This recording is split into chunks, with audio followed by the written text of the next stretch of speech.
mothers to understand that all forms of contraception are safer than an abortion. And therefore, contraception should be a part and parcel of every woman's life. A woman does, and then next step is having babies. We don't go to the obstetrician after we have become pregnant. We plan our pregnancies, and so that we optimize the health of the woman and the unborn baby. We can look out for any disease and the treatment that she is receiving for it. Because one does not know, in conditions like depression, women have to be off treatment. How is her thyroid going to behave when she is pregnant? And so on and so forth. Thalassemia screening is routine genetic screening for all Indian women, but certain women may need special genetic counseling depending on their family history. Besides that, once you're planning a pregnancy, stop smoking, decrease alcohol intake, make sure that you've taken all your vaccination, and start your folic acid supplements. Well, pregnancy is a period which all women believe that's the only time to see a gynecologist, and once you've finished your family, that's the end. Well, that's not so. But the fortunate part of it is that during pregnancy, most women come for their regular checkups, take care of their diet. I really wish they would do more exercise than they do. And I want to know what drugs they should be taking and not taking. And our women these days are very well aware of the prenatal tests that are required for the normal health of their baby and are well prepared for labor and delivery. Also, they visit us for any gynecological issues they may have, like menstrual irregularities, endometriosis, fibroids, so on and so forth. Then comes the period of menopause or change of life. We consider menopause is actually a finite point, a point where a woman has not had periods for a year. So we know menopause actually we say when she's not had periods for a year. But before that is the pre or a perimenopausal period, and after that the postmenopausal period.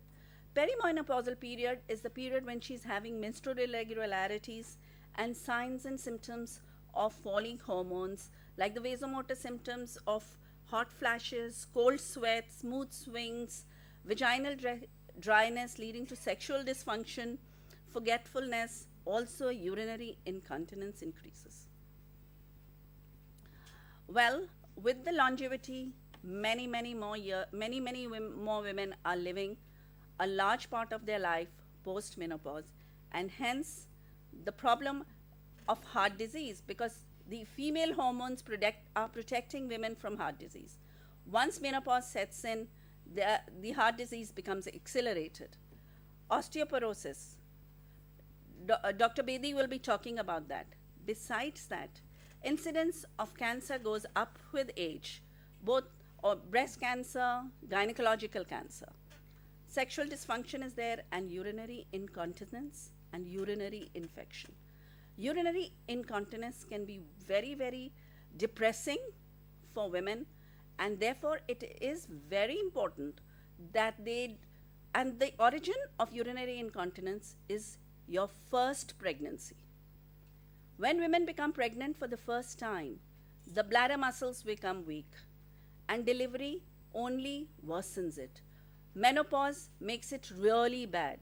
So this is the time that you start your pelvic floor exercises from the time that you have your first pregnancy, and you continue it through life. One thing which I really want to highlight is postmenopausal bleeding. Once a woman has not had periods for a year and there is any bleeding, please understand that even a spot or blood stains discharge could be cancer.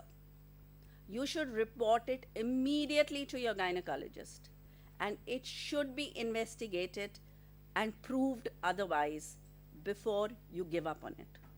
Also, any repeated episodes of postmenopause, supposing you've been to your gynecologist and she says there's nothing, and there's another episode 6 months later, please go back to her.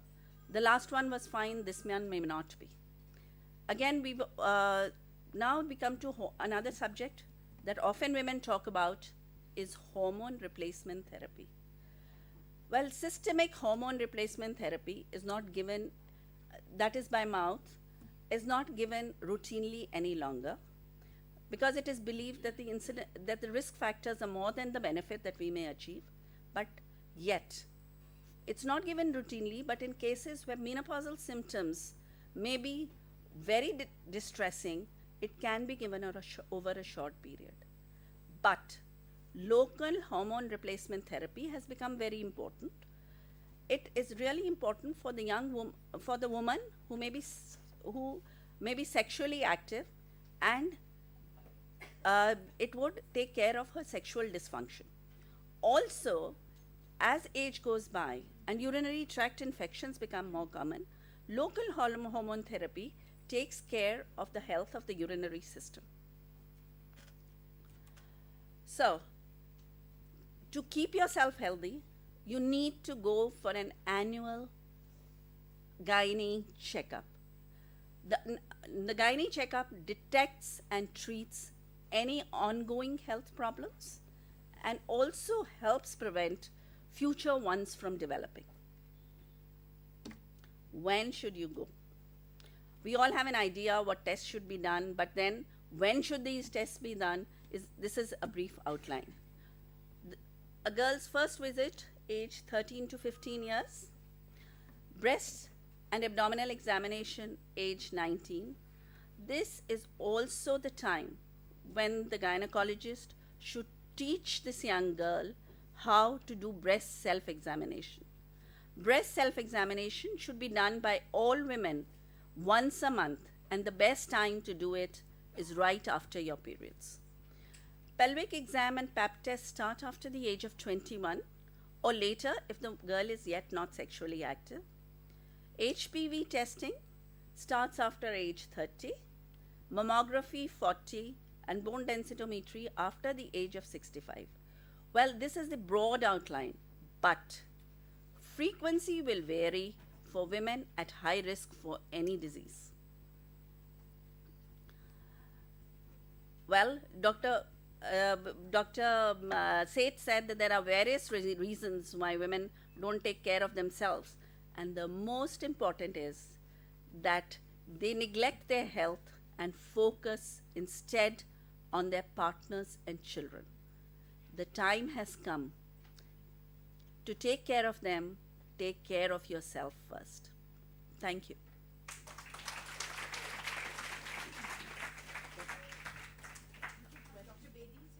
Yeah, sure. Thank you.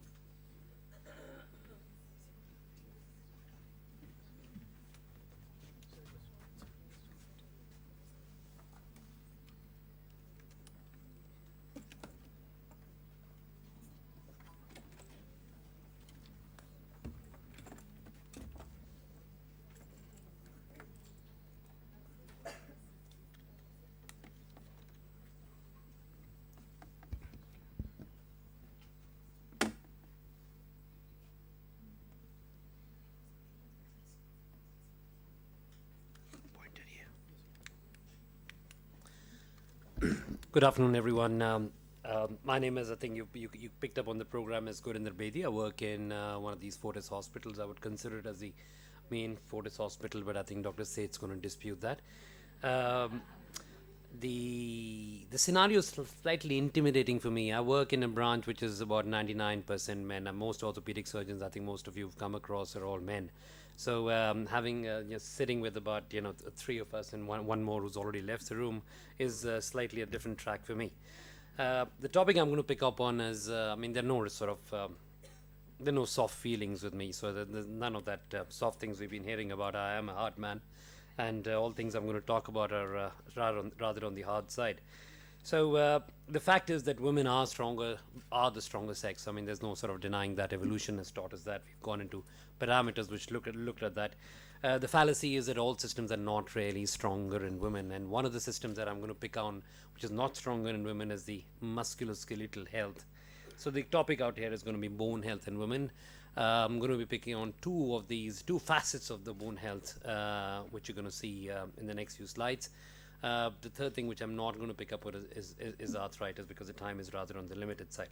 So have a look at this Indian couple. What I'm trying to tell you is that these two young ladies are unlikely to pick up enough of it. This young lady, if she keeps on walking in the mall with that kind of a thing, is unlikely to pick up much of it.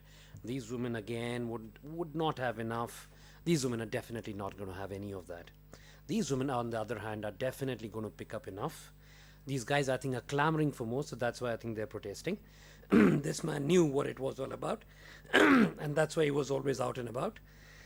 So the two things I'm going to talk about is, vitamin D deficiency and osteoporosis. More and more we're realizing the power of the sun god. The sun god is the one sort of which is giving us this, excuse me, I apologize. I'm not that intimidated, I can tell you that.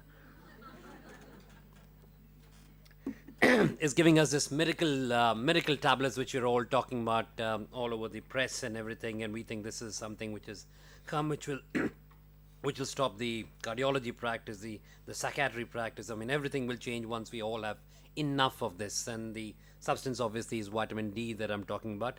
Every magazine's written about it. I mean, you can pick it up on Times, you can pick up on New York Times, Wall Street Journals. Everybody's talking about how it's actually going to transform our lives completely. The English, never to be left behind, put these things on the cover itself. So it's supposed to stop breast cancer, blood pressures. Children can walk actually quicker if they have enough of this substance going in. Times of India has picked it up on the epidemic of vitamin D and the effect of vitamin D on blood pressure. Time magazines in the year 2007 called it the major medical breakthrough in the medical industry. The Institute of Medicine thinks it's so important, it actually says, well, the previous findings were all wrong. You need to take 3 times the recommendation that we initially used to talk about.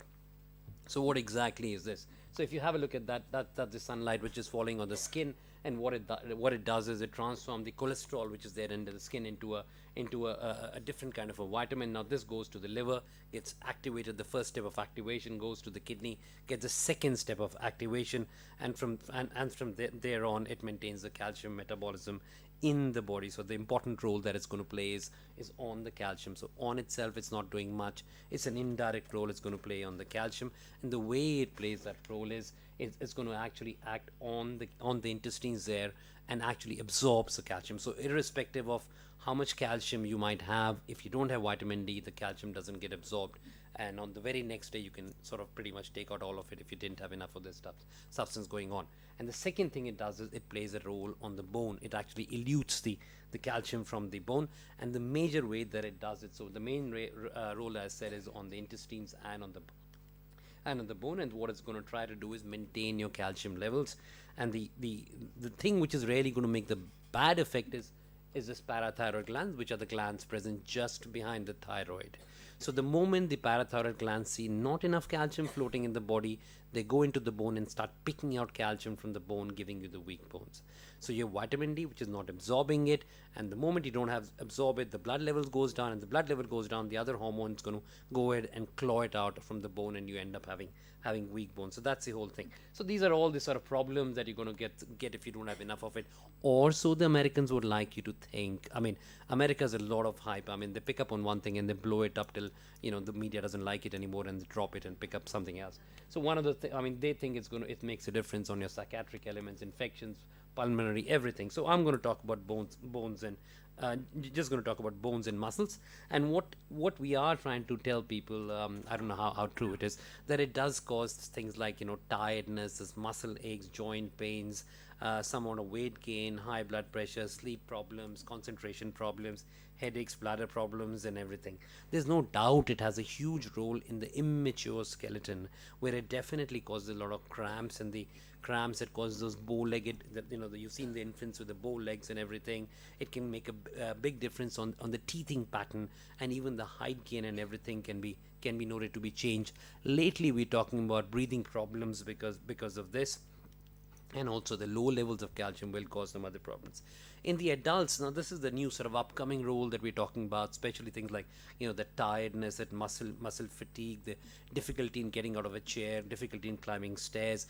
But you see, the problem is these are sort of very non-specific symptoms, so you can have a lot of other things which can give rise to similar kind of a problems. All we're trying to say is this is something which is easy to sort out, so sort this out, and maybe if it still doesn't get help, then you can look on the other things. So my worries are basically osteoporosis, osteomalacia, which is the adult manifestation of rickets. So rickets is when you have it in kids, the same vitamin D deficiency, and malacia is when you have it in the adults.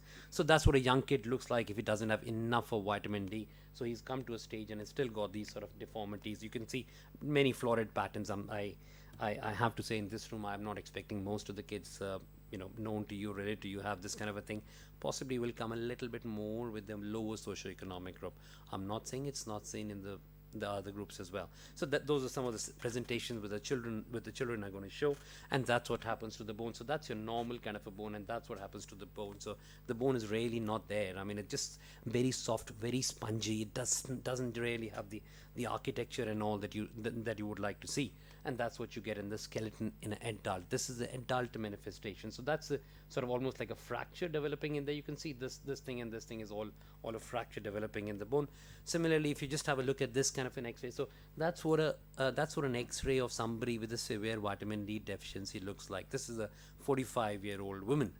Now this is, you can almost see some sort of a fracture developing there. You can see that the bone density doesn't really look good. Now compare it to a normal one, and that's what a normal X-ray looks like. So I'll go back in again. So you see that the bone's almost sort of, it's looking much blacker. It just doesn't have that strength in it. So that's what a normal X-ray should look like, and these are the kind of breaks that you start to get in the bone once you have that kind of a deficiency. So if you're not going to take away anything from this lecture, remember just this thing. So you need, your normal kind of a thing is a 30 nanograms per ml. 30 nanograms per ml is your normal vitamin D deficiency, is a normal kind of a level. So you need that kind of a level in your blood. If you're short of that, you're deficient. You need some supplementation. Now just mind the unit on there. The unit out there is nanograms per ml.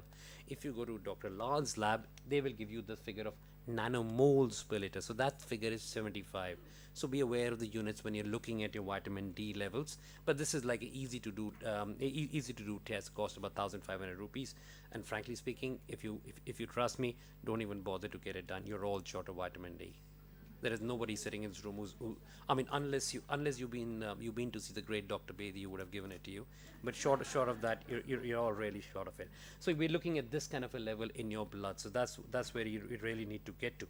So who needs more? Old people definitely need more. They don't have that, they don't have that fat in the skin. That's why they're getting this wrinkly feeling kind of a stuff. They don't have that cholesterol in the skin which they can convert. Big people, I mean, big-hearted people and everything. Fat people don't seem to convert as much as they should. So that's another. Dark-skinned people, I mean, we all actually seem to need more than the Caucasians and the Americans and the Brits and everything. If you use a lot of sunblock creams and everything, then it's very likely you need a little bit more exposure. So how much you need depends on obviously things like age, where do you live in terms of the world and everything. In practice, if you're near the tropics and everything, you could do with a little bit less exposure, but unfortunately the dark skin acts against you, so you can't really get away from that kind of a thing. It is actually a global problem. I mean, it's not just us who are having this kind of a problem. So this is the average kind of levels. Remember, I gave you that figure of what, 35 or something. Now that's the average we're picking up in our studies, which we do somewhere about 2 to 12. So somewhere about what's it, 1/20th of what we should be having. South India does slightly better than us. The rural people are definitely doing better because they're out and about in the field, and obviously the armed forces. So the primary thing is if we need to attack, we need to go with the kids first, because the kids are the problem right now, and it's your sons, daughters, granddaughters. I don't think any one of you has any granddaughter, do you? So most of us are going to be talking about sons and daughters. I'm joking. Okay. The problem is we are not letting our kids get out enough. I mean, it's all the enclosed kind of environment. They should be out and about playing in the open places. But whether it's a social reason, whether it's a security reason, we're just not allowing enough of that.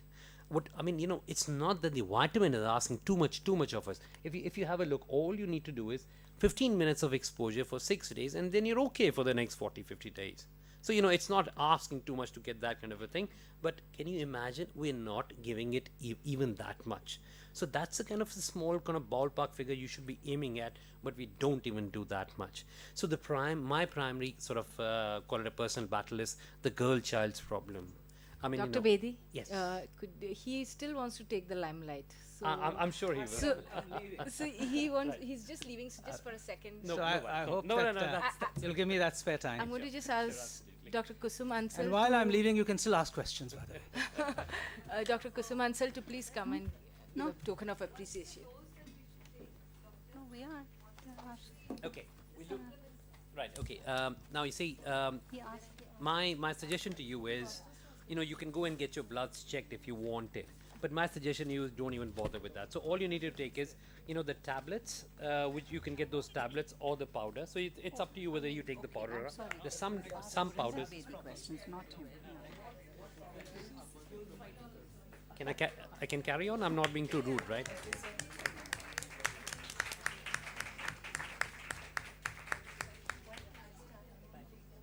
Okay.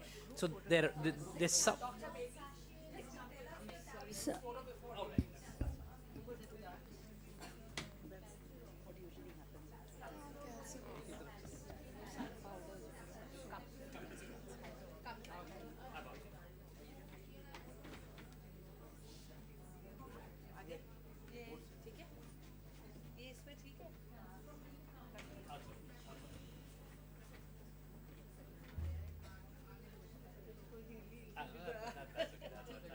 I'm so sorry, Dr. Bedi. Not at all. Not at all. I didn't want to cause so much of disruption.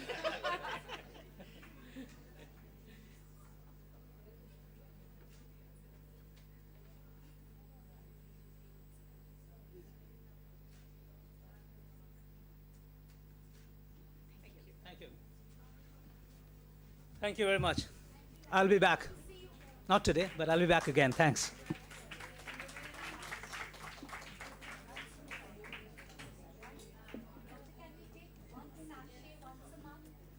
No, if you never really had before, if you had before, then your maintenance dose is 1 sachet a month. If you've not had it before, you need 1 sachet a week for about 8 weeks, and then a maintenance is at 1 sachet a month, kind of a thing. What about the tablet? The tablet is exactly the same. Now there are two types of tablets available in the market. One is a 60,000 unit tablet, which is the one which you need to take sort of once a week or once a month, depending on whether you're making up for the deficiency or you're on a maintenance kind of thing. Now there is a 1,000 unit tablet as well. It's called 1K, or there's a 1K and a 2K tablet as well. So, you know, if you don't mind taking the pill, you know, 1K tablet a day is the least that you need. Is the least that you need. But if you're very finicky and say, look, I don't want to pick it up any day. And what is the name of it? It is still. There are lots of names. One is called D360. One is called Uprise D3. One is called D-Rise. One is called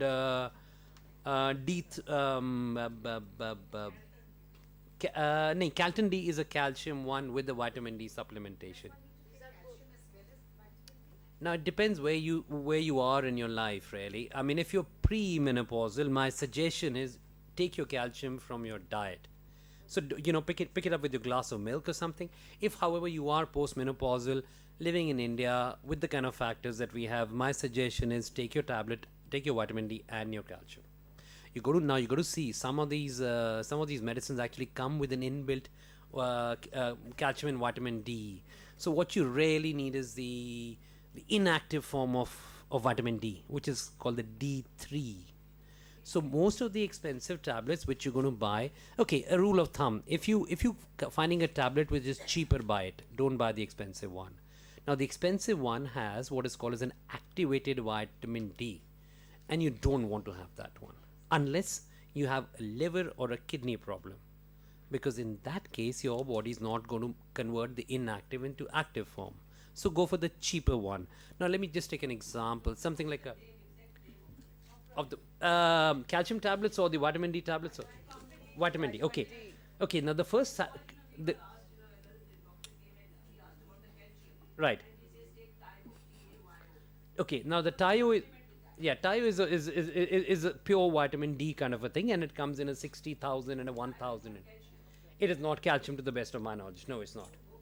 Okay, so okay, now the first thing that came out. In 1 minute, we have to just complete with this. Right. Okay. If I'd known that, I would get sponsored from somebody out here. But okay, now that okay, the one that which is the sorry. Oh, ho.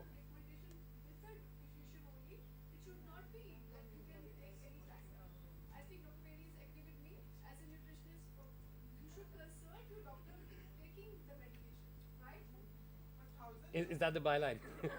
Go ahead. Hanji?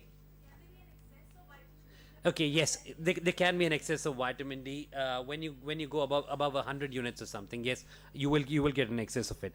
It's not that common, but yes, we're seeing it a little bit now. Not terribly dangerous is the frank answer, but I mean, it's unfortunately people didn't know this sort of regimen and everything, so they kept on giving a lot of vitamin D. It was like I've had people come with taking the 60,000 tablet, one tablet every day. So these are the kind of disasters that you're heading for trouble if you do that kind of a thing. Can you please tell us the name again? Can you please tell us the name for the tablet? Okay, let's play it safe. Now the commonest calcium available in this country is Shell Cal. Okay, now the Shell Cal comes in, there are about 6 forms of Shell Cal available. Right. One is the Shell Cal 500, one is the Shell Cal M, one is the Shell Cal CT, one is the Shell Cal OS, then is the Shell Cal K and HD. Okay, the only sensible combination out here is Shell Cal HD because this has 1,000 units of vitamin D. Okay, so you're getting your daily, it's almost a daily dose of vitamin D and you're getting your calcium. The Shell Cal CT and OS are the more expensive ones. They have the active form of vitamin D. Sorry, what is the question? Postmenopausal rest of your life is not a bad idea. Every. You don't need a break in between for this. As No. far as the Shell Cal products are concerned, for strict vegetarians, and if they have any inhibitions, the source is shells, seashells. So if anyone has inhibitions of taking anything from say animal sources, then they may look for alternatives. And what about calcidol, calcidol sachets?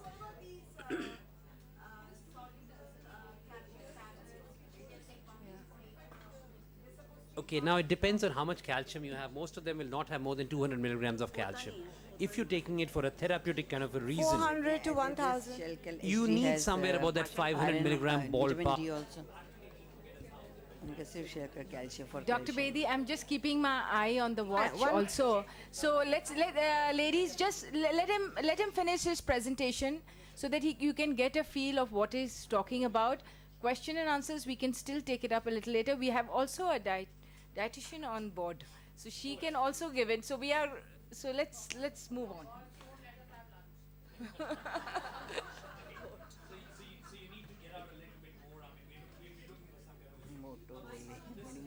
And I've come only for the lunch. मोटी बैठी है so she won't let us have our lunch. So this is the other thing that I wanted you to pick up from this lecture is, you see the peak bone mass. Now your peak bone mass you're going to pick up and keep on increasing it till the age of about 30-35. Nobody's going to increase their bone mass about 30-35. Now what happens after that? The slope has to go down in every patient. Now the question is, how do you sort of get a good bone health? And this is the graph which really explains it. Now you know we're going to go down in there. Now if you don't touch a very high peak and you sort of touch somewhere about there, you see you're not going to have too much time before you're going to touch this kind of a place. So your best chance really is peaking this up as high as you can take it. So that's what you should do. Is the younger you are, the more more active that you need to be. You need to get out sort of much more. Go for the girl child kind of a thing. Now she's the person who's really going to pick up the bone mass at this age. So they need to sort of get out here. So what's going to make a difference on the bone mass is things like your genetics. Obviously you can't change your genetics out here. So I mean the other things are nutrition, lifestyle and endocrine. So unless you really have a metabolic kind of a problem, but otherwise, see, nutrition and lifestyle is what's going to make the difference. So eat well, play well, get out there, and that's what is going to be the biggest thing. So let them out. They deserve better is what I would like to say. The other thing which we should be doing is getting foods supplementation done in the food itself. So we're going to pick it up in the next lecture. So that's my sort of take on this. The second thing I want to talk to you about is osteoporosis. And the reason what I'm really won't talk to you about is this curve there. So you see, everybody's increasing in the number of osteoporosis, but look what happens in Asia. So this really peaks up a lot, which essentially means that a person like me is actually going to get very, very rich very soon. But I would much rather prefer I don't do it in the misery of other people, and that's the problem that you're going to have is, see the curves, they all seem to sort of suddenly the vertebral fracture goes up. So this is just women after age about 60, but look how the curves start to rise and the incidence of these fractures start to rise. And this is what happens with osteoporosis, is that the bones are becoming hollow and much weaker. So if that was your normal bone, it becomes this kind of a scenario, and that's why it's so easy to fracture, and you end up having, so if you